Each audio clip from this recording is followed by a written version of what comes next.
ನಮಸ್ಕಾರ ವೀಕ್ಷಕರೇ. ನಮಸ್ಕಾರ ರಾಜೀವ್ ಅವರೇ. ನಮಸ್ತೆ ಸರ್. ಸಾಕಷ್ಟು ವಿಚಾರಗಳು ನಿಮ್ಮ ಜೊತೆ ಮಾತಾಡೋದಿತ್ತು. ಒಂದಷ್ಟು ಇಂಪಾರ್ಟೆಂಟ್ ವಿಚಾರ ನೀವು ನಮ್ಮ ವೀಕ್ಷಕರಿಗೆ ತಿಳಿಸ್ಬೇಕು ಅಂತ ಹೇಳಿದ್ದೀರಾ. ಸೊ ಡೈರೆಕ್ಟಾಗಿ ವಿಚಾರಕ್ಕೆ ಬನ್ನಿ. ಯಾವೆಲ್ಲ ವಿಚಾರಗಳು ನಿಮ್ಮ ಗಮನಕ್ಕೆ ಸ್ವಾಮಿಗಳು ತಿಳಿಸವ್ರೆ, ಏನೆಲ್ಲ ಎಚ್ಚರಿಕೆ ವಿಚಾರ ನಮ್ಮ ವೀಕ್ಷಕರಿಗೆ ತಿಳಿಸೋಕ್ಕೆ ನೀವು ಬಯಸ್ತಾ ಇದ್ದೀರಾ, ತಿಳಿಸಿ. ನಮಸ್ತೆ ಸರ್, ಎಲ್ಲ ವೀಕ್ಷಕರಿಗೂ ನಮಸ್ತೆ. ಹಾಗೆ ಒಂದು ಶ್ಲೋಕ. ಗಜಾನನ ಭೂತಗಣಾದಿ ಸೇವಿತಂ ಕಪಿತ ಜಂಬುಫಲ ಸಾರಭಕ್ಷಿತಂ ಉಮಸುತಂ ಶೋಕ ವಿನಾಶ ಕಾರಣಂ ನಮಾಮಿ ವಿಘ್ನೇಶ್ವರ ಪಾದ ಪಂಕಜಂ. ಇದು ಏನಂದ್ರೆ, ಈಗ ಸಾಂಘೈ ಅಂತ ಚೈನಾದಲ್ಲಿ ಅದೊಂದು ಸಿಟಿ ಸ್ಥಳ ಬರುತ್ತೆ ಸರ್. ಅಲ್ಲಿ ಪ್ಲಾಟ್ ಆಗಿರೋ ಭೂಮಿನೇ, ಸಮತಟ್ಟಾಗಿರೋ ಭೂಮಿನೇ ರೋಡ್ ಅದು ಕುಸ್ತೋಗ್ಬಿಟ್ಟಿದೆ. ಅದು ಹೆಂಗೆ ಅಂದ್ರೆ, ಆ ಕಡೆ ಹೇಳಿದ್ವಿ ಮೊದ್ಲು. ಯಾವ ರೀತಿ ಅಂದ್ರೆ, ಇದು ಸಮುದ್ರ ಒಳಗಡೆ ನಾನು ಹೋದೆ, ಗಣಗಳು ಅಲ್ಲೆಲ್ಲ ಇದ್ರು, ಅವ್ರ ಜೊತೆ ಪೇಶಿಪ್ ಅಲ್ಲಿ ಹೋದೆ. ಹೋದಾಗ ಒಂದು ಸೇತುವೆ ತರ ಸಿಕ್ತು, ಅದು ಬಿಲ್ಲು ಬಾಣ ಕೃತಿ ಇತ್ತು. ಅದ್ರ ಮೇಲೆ ಹೋದಾಗ ಉತ್ತರಾಭಿಮುಖವಾಗಿ ಕರ್ಕೊಂಡು ಹೋದ್ರು ಪೇಶಿಪ್ ಅಲ್ಲಿ. ಅಲ್ಲಿ 3 ಟ್ಯಾಂಕ್ ತರ ಕಂಡಿತ್ತು ಕೆಳಗಡೆ ನೋಡಿದಾಗ. ಹಂಗೆ ಹೋಗಿ ಲೆಫ್ಟ್ ಸೈಡು ಅಕ್ಸೈ ಚೀನಾ ಅಂತಾರೆ, ಅದನ್ನ ಅಕ್ಸೈ ಭಾರತ ಅಂತ ನಾವು ಹೇಳೋಣ. ಯಾಕೆಂದ್ರೆ ಅದು ನಮ್ ಪ್ರದೇಶ. ಅಲ್ಲೊಂದು ಬೆಟ್ಟ ಇತ್ತು, ಅಲ್ಲಿ ಸ್ಲೋ ಮಾಡಿದ್ರು. ಟರ್ನ್ ಉತ್ತರಾಭಿಮುಖವಾಗಿ ಲೆಫ್ಟ್ ಗೆ ಬಂದು ಅಲ್ಲಿ ಒಂದು ಬೆಟ್ಟದಲ್ಲಿ ಏನೋ ಒಂದು ಕೆಲಸ ಮಾಡತರ ಆಯ್ತು. ಅದು ಏನು ಅಂದ್ರೆ, ಚೈನ್ ಲಿಂಕ್ ಇದೆಯಲ್ಲ, ಅದನ್ನ ತಗೊಬಂದು ಅಲ್ಲಿ ನೆಟ್ಟಿದ್ರು. ಅಂದ್ರೆ ಅದು ಉಗ್ರವಾಗಿ ಇರ್ಬೇಕು ಅಂತ ಆಳಕ್ಕೆ. ಅಲ್ಲಿಂದ ಸೀದಾ ನಮ್ಮ ದಕ್ಷಿಣ ಭಾಗಕ್ಕೆ ಭಾರತಕ್ಕೆ ಬರ್ಬೇಕಾದ್ರೆ ಬೆರಳಾಕಾರ ಬೆಟ್ಟಗಳಿತ್ತು, ದೊಡ್ಡ ದೊಡ್ಡ ಬೆಟ್ಟ. ಅದು ನನಗ್ ಗೊತ್ತಾಗ್ತಾ ಇತ್ತು, ಸ್ಪೇಸ್ ಅಲ್ಲಿ ಬರ್ಬೇಕಾದ್ರೆ ಹಳ್ಳ ದಿನ ಗೊತ್ತಾಗ್ತಾ ಇತ್ತು, ಅಪ್ ಡೌನ್ ಮಾಡಿ ಬರ್ಬೇಕಾದ್ರೆ. ಹಂಗೆ ಅದನ್ನ ಚೈನ್ ಲಿಂಕ್ ಅನ್ನ ಎಳೆಯಾಗಿ ತಗೊಬಂದು ದಕ್ಷಿಣ ಭಾರತಕ್ಕೆ ಫಿಕ್ಸ್ ಮಾಡಿದ್ರು ಅಂತ ಹೇಳಿದ್ವಿ. ಮೊದಲನೇದು ಇರಾನ್ ಪಾಯಿಂಟ್. ಇರಾನ್ ಮತ್ತೆ ಪಾಕಿಸ್ತಾನ, ಅಫ್ಘಾನಿಸ್ತಾನ ಬರುತ್ತಲ್ಲ, ಅದು ಇದು 2ನೇ ಪಾಯಿಂಟ್ ಇದರಲ್ಲಿ. ಆವಾಗ ಚೈನಾದಲ್ಲಿ ಸುಮಾರು ಅದೇ ಭಾಗದಲ್ಲಿ ಭೂಕುಸಿತ ಮಳೆ ಆದಾಗೆಲ್ಲ ಆಗಿದೆ. ಆಮೇಲೆ ಇದ್ದಾಗ ಬೆಟ್ಟಗಳು ಕುಸ್ತೋಗ್ಬಿಡೋದು ಹಂಗೆಲ್ಲ. ಇವಾಗ ಮಳೆ ಇಲ್ಲ, ಏನಿಲ್ಲ, ಭೂಮಿ ಪ್ಲಾಟ್ ಆಗಿರೋದು ಕುಸ್ತಿದೆ ನೋಡಿ. ಆ ಚೈನ್ ಲಿಂಕ್ ಅಲ್ಲಿ ಸ್ವಾಮಿ ಆ ಕಡೆ ಗಣಗಳು ಪ್ರೆಸ್ ಮಾಡಿದಾಗ ಆ ರೀತಿ ಒಳಗಡೆ ಆತರ ಆಗುತ್ತೆ. ಅದು ಸಾಂಘೈಯಲ್ಲಿ ಇವಾಗ ಆಗಿದೆ, ಚೈನಾದಲ್ಲಿ. ಅದನ್ನ ನೋಡ್ಬೋದು ಎಲ್ರು, ವಿಡಿಯೋ ಎಲ್ಲ ಇಂಗ್ಲಿಷ್ ಇದ್ರಲ್ಲಿ ಬಂದಿದೆ. ನನ್ಗೆ ಯಾರೋ ಕಳಿಸ್ಕೊಟ್ರು ಅದನ್ನ, ನಮ್ ಚಾನೆಲ್ ನೋಡೋರು. ಅವ್ರು ನೋಡಿದಾಗ ಹೌದಲ್ಲ ಅಂದ್ಬಿಟ್ಟು ನನ್ಗೆ ಮನವರಿಕೆ ಆಯ್ತು. ಆತರ ಆಗಿದೆ ಸರ್. ಆಮೇಲೆ ಇವಾಗ ಸೂರ್ಯನಾರಾಯಣ ಇದಾರಲ್ಲ, ಅವರು ಇನ್ನೇನು ಸೂರ್ಯ ನಾರಾಯಣ ಹತ್ರ ಬರ್ತಾ ಇದಾರೆ ಅಂತ ಹೇಳಿದ್ರು. ಒಂದು ತಿಂಗಳಾಗಿದೆ ಅದು ಹೇಳಿ. ಅದು ಅದರ ಉದ್ದೇಶ ಏನು ಅಂದ್ರೆ, ಅವ್ರಿಗೆ ನಮ್ಗೆ ಮುನ್ನೆಚ್ಚರಿಕೆಯಾಗಿ ತಿಳಿಸಿರೋದು ಅಂದ್ರೆ, ಈ ಸರಿ ತುಂಬಾ ಬಿಸಿಲು ಜಾಸ್ತಿ ಆಗುತ್ತೆ, ವಿಕೋಪಕ್ಕೆ ಹೋಗುತ್ತೆ. ಸುಮಾರು ಎಲ್ಲ ಸುಸ್ತಾಗಿ ಬರಡು ರೀತಿ ಬಿಸಿಲು ಜಾಸ್ತಿ ಆಗ್ಬಿಟ್ಟು ದೇಹ ಡ್ರೈ ಆಗಿ ಸಾವು ನೋವಾಗ ಸಂದರ್ಭ ಜಾಸ್ತಿ ಆಗುತ್ತೆ ಸರ್. ನನಗೆ ಕನ್ಫರ್ಮ್ ಮಾಡಿದ್ದಾರೆ. ಹಂಗಾಗಿ ನೀನು ಮಣ್ಣಿನ ಮಡಿಕೆ ತಂದು ಮಡಿಕೋಬೇಕು, ನೀರ್ ಕುಡಿಬೇಕು ಅಂತ ಹೇಳಿದ್ದಾರೆ ನನ್ಗೆ. ಎಲ್ಲರೂ ಇದು ಮಾಡೋದ್ರಿಂದ ಒಳ್ಳೇದು. ಇದನ್ನ ಎಲ್ರು ಮಾಡಿದ್ರೆ ಒಳ್ಳೇದು. ಮಣ್ಣಿನ ಮಡಿಕೆ ತಗೊಬಂದು ಅದ್ರಲ್ಲಿ ಮರಳ ಕ್ಲೀನ್ ಆಗಿ ಅದನ್ನ ತೊಳೆದ್ಬಿಟ್ಟು ಮರಳ ಹಾಕಿ, ಅಡಿನಲ್ಲಿ ಮರಳ ಹಾಕಿ, ಮತ್ತು ಒಳಗಡೆನೂ ಹಾಕ್ಬೋದು, ಶುದ್ಧವಾಗಿ ತೊಳೆದು ನೀಟಾಗಿ ಇಟ್ಕೊಂಡ್ರೆ.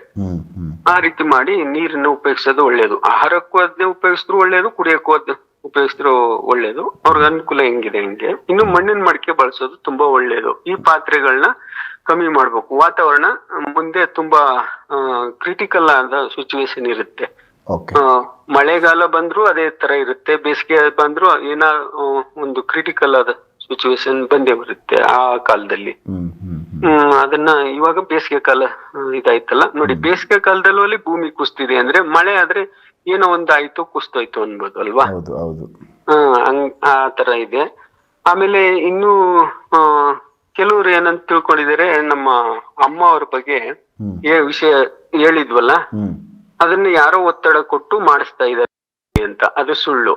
ಅದು ಅಲ್ಲ. ನಮ್ಗೆ ಧ್ಯಾನದಲ್ಲಿ ಕಂಡು ನಾವು ಗ್ರೂಪ್ ಅಲ್ಲಿ 4-5 ಜನ ತೀರ್ಮಾನ ಮಾಡಿ ಅದನ್ನ ಆಮೇಲೆ ನಾವು ಅದನ್ನ ಕನ್ಫರ್ಮ್ ಮಾಡ್ಕೊಂಡು ಅಮ್ಮನ್ನ ನಾವೇ ಹುಡಿಕೊಂಡು ಹೋಗಿ ಅವ್ರನ್ನ ಅವ್ರಿಗೆ ಈ ತರ ಆಗಿದೆ ಅಮ್ಮ ಅಂತ ಹೇಳಿ ಆಮೇಲೆ ಬಂದ ಮೇಲೂ ಅಮ್ಮ ಅವ್ರ ಬಗ್ಗೆ ತುಂಬಾ ವಿಷಯಗಳು ತಿಳಿಸ್ತಾ ಇದ್ದಾರೆ ನಮ್ಗೆ. ಅದನ್ನ ಹೇಳ್ತಾ ಹೋಗೋಣ. ಹಂಗಾಗಿ ಅವರು ಸಾಕ್ಷಾತ್ ದೇವಿ ತಾಯಿ ಚಾಮುಂಡೇಶ್ವರಿ. ಆದ್ರೆ ಇವಾಗ ಜನಗಳು ಏನಾಗ್ಬಿಟ್ಟಿದೆ ಅಂದ್ರೆ ನಾನ್ ದೇವ್ರು ಅಂತ ಎಲ್ಲಾ ಕಡೆನೂ ಸುಮ್ನೆ ಪ್ರಚಾರ ಮಾಡ್ಕೊಂಡು ಕೆಲವರು, ಅವ್ರ ಹೆಸರು ಹೇಳದ್ ಬೇಡಿ, ಆತರ ಎಲ್ಲ ಮಾಡಿರೋದ್ರಿಂದ ಈಗ ನಿಜವಾಗೂ ತಾಯಿ ಬಂದಿರೋರಿಗೆ ಅದು ಅಪಪ್ರಚಾರ ರೀತಿ ಕೆಲವರು ಮಾಡೋ ಅಂತ ಚಾನ್ಸ್ ಇದೆ. ಯಾಕೆ ಅಂದ್ರೆ ಅವ್ರಿಗೆ ಗೊತ್ತಿರಲ್ಲ. ಅವರು ಹೆಂಗೆ ಧ್ಯಾನ ವ್ಯವಸ್ಥೆ ನಮ್ ಸನಾತನ ಧರ್ಮದ ಈ ಭಾಗವತ ರಾಮಾಯಣ ಇದೆಲ್ಲ ಓದಿದಾಗ ಅದ್ರಲ್ಲಿ ಬರೋ ಅಂತ ಸಿಚುವೇಶನ್ ಇದೆಯಲ್ಲ, ಅದನ್ನ ತಿಳ್ಕೊಂಡಿದ್ರೆ ಮಾತ್ರ ಗೊತ್ತು ಅವ್ರಿಗೆ ಇದೆಲ್ಲ ನಡೀತಿದೆ ಆಗುತ್ತೆ ಅಂತ. ಆದ್ರೆ ಕೆಲವರು ಅದನ್ನೇ ಉಪಯೋಗಿಸ್ಕೊಂಡು ಅವ್ರವ್ರೇ ಏನೋ ಒಂದು ಕ್ರಿಯೇಟ್ ಮಾಡ್ಕೊಂಡಿರ್ತಾರೆ.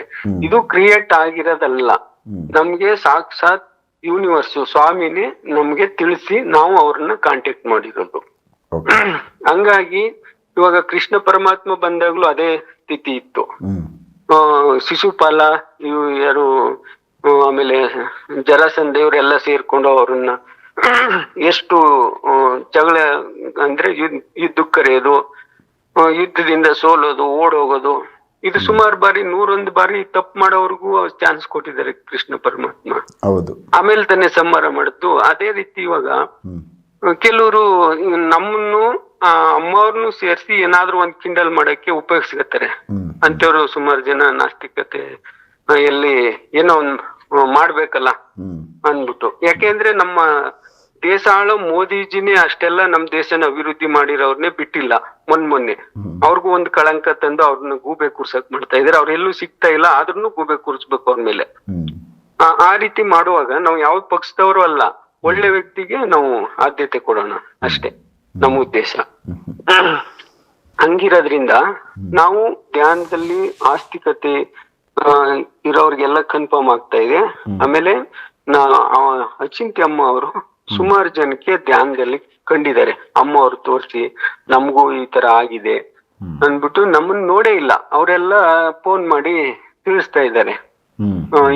ಈ ತರ ನಮಗೆ ಅಚಿಂತ್ಯ ಅಮ್ಮ ಅವರು ದರ್ಶನ ಕೊಟ್ಟಿದ್ದಾರೆ ಅಂತೆಲ್ಲ ತಿಳಿಸ್ತಾ ಇದ್ದಾರೆ. ಆಯ್ತು, ಒಂದಿನ ಕರ್ಕೊಂಡು ಹೋಗ್ತೀವಿ, ಅಮ್ಮ ಅವರ ಅನುಮತಿ ತಗೊಂಡು ಅಂತೆಲ್ಲ ಹೇಳಿದೀವಿ.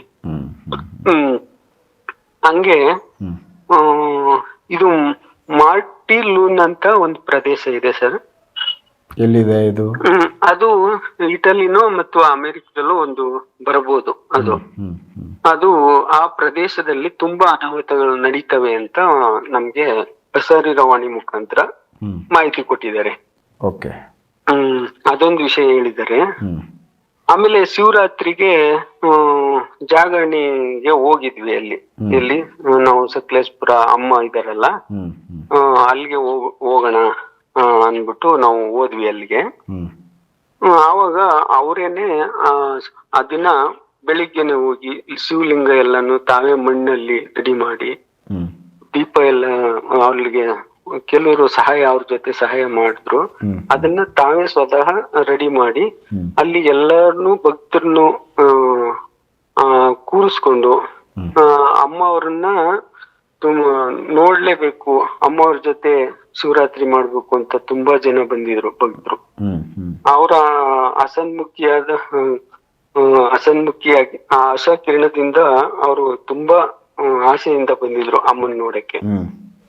ಆವಾಗ ಅವರು ಎಲ್ಲಾರ್ಗು ಬಂದವ್ರನ್ನೆಲ್ಲ ಪ್ರೋತ್ಸಾಹ ಕೊಟ್ಟು ಅವ್ರವ್ರೇ ಎಲ್ಲಾನು ಅಮ್ಮನ ಜೊತೆ ತಮ್ಮ ತಾಯಿ ಮಕ್ಕಳ ಸಂಬಂಧದಲ್ಲಿ ದೀಪ ಹಚ್ಚಿ ಅವ್ರಿಗೆ ಸುತ್ತ ದೀಪನೆಲ್ಲ ಬೆಳಗಿ ಶಿವ ಅವ್ರನ್ನ ಪೂಜೆ ಮಾಡ್ಕೊಂಡು ಆ ಅಮ್ಮನ ಆದರ್ಶಗಳನ್ನೆಲ್ಲ ನಾವು ಅಳವಡಿಸ್ಕೋಬೇಕು ಅಂತ ಅವ್ರ ಮಾತು ಕೇಳೋದಕ್ಕೆ ಮೌನವಾಗಿ ಎಷ್ಟು ಚೆನ್ನಾಗಿ ಕೂತಿದ್ರು ಅಂದ್ರೆ ಅವತ್ತು ನಾವು ಹೋಗಿದ್ವಿ ಸರ್. ನಾವು ಇರಕ್ಕಾಗ್ಲಿಲ್ಲ. ಇವತ್ತು ಶಿವರಾತ್ರಿ ಅಮ್ಮವ್ರ ನೋಡ್ಬಿಟ್ಟು ಅಲ್ಲೇ ಸ್ವಲ್ಪ ಹೊತ್ತಾದ್ರೂ ಟೈಮ್ ಬರಬೇಕು ಅಂತ ನಮ್ ಗ್ರೂಪ್ ಅಲ್ಲಿ 4-5 ಜನ ಹೋಗಿದ್ವಿ. ಆವಾಗ ಹೋಗಿ ಜಾಗರಣೆ ಎಲ್ಲ ಚೆನ್ನಾಗಾಯ್ತು. ಮುಗಿಸ್ಕೊಂಡು ಬರ್ಬೇಕಾದ್ರೆ ಅಲ್ಲಿಂದ ಹೊರಟು ಯಾವ್ದು ಆ ಆಶ್ರಮದಿಂದ ಹೊರಟು ಬರ್ಬೇಕಾದ್ರೆ ನನ್ನ ಗಾಡಿನಲ್ಲಿ ಅದನ್ನೇ ಧ್ಯಾನ ಮಾಡ್ತಾ ಕೂತಿದ್ವಿ. ಬೆಳಗಿನ ಸಮಯವರೆಗೂ ಜಾಗರಣೆ ಮಾಡಿದ್ವಲ್ಲ. ನಾನು ಒಬ್ನೇ ಇದ್ರೆ ಆಟೋಮೆಟಿಕ್ ಆಗಿ ಸ್ವಲ್ಪ ಧ್ಯಾನ ವ್ಯವಸ್ಥೆಗೆ ಹೋಗ್ಬಿಡ್ತೀನಿ. ಅವಾಗ ಸ್ವಾಮಿ ನನ್ನ ಬಲ್ದ ಕೈಲೇ ಶಿವಪ್ಪ ಅವರು ದರ್ಶನ ಕೊಟ್ರು. ನನಗೆ ತುಂಬಾ ಖುಷಿ ಆಗ್ಬಿಡ್ತು. ಅಲ್ಲಿ ಎಲ್ಲ ವಿಸ್ಮಯ ಅದ್ಭುತಗಳೇ ನಡೀತವೆ ಸರ್. ಅದು ನಾವಾಗಿದ್ ನಾವು ಹೇಳೋದಲ್ಲ, ಅದನ್ನ ಅನುಭವಿಸ್ಬೇಕು. ಅದಕ್ಕೇನೆ ಇನ್ನು ಧ್ಯಾನ ವ್ಯವಸ್ಥೆಯಲ್ಲಿ ಎಲ್ರು ಬಂದ್ರೆ ತುಂಬಾ ಒಳ್ಳೇದು. ಇವಾಗ ಬರ್ತಕ್ಕಂತ ಕಾಲದಲ್ಲಿ ನಮ್ಮ ದೇಹನ ಹೆಲ್ತಿಯಾಗಿ ಇಟ್ಕೋಬೇಕು ಅಂದ್ರೆ ವಿವೇಕತೆ ಕಡೆ ಹೋಗ್ಬೇಕು. ಮನ್ಸ ಒಂದು ಶರೀರನ ನಾವು ಮನ್ಸನ್ನ ಸ್ವಚ್ಛವಾಗಿ ಇಟ್ಕೋತು ಅಂದ್ರೆ ನಮ್ ಶರೀರ ಅದೇ ರೀತಿ ಬರುತ್ತೆ. ಅದೇ ರೀತಿ ಸುಗಮವಾಗಿರುತ್ತೆ. ನೋಡೋರ್ಗು ಖುಷಿ ಆಗುತ್ತೆ. ನಮ್ಮೊಳಗೆ ನಾವು ಆನಂದ ಅನುಭವಿಸ್ಬೋದು.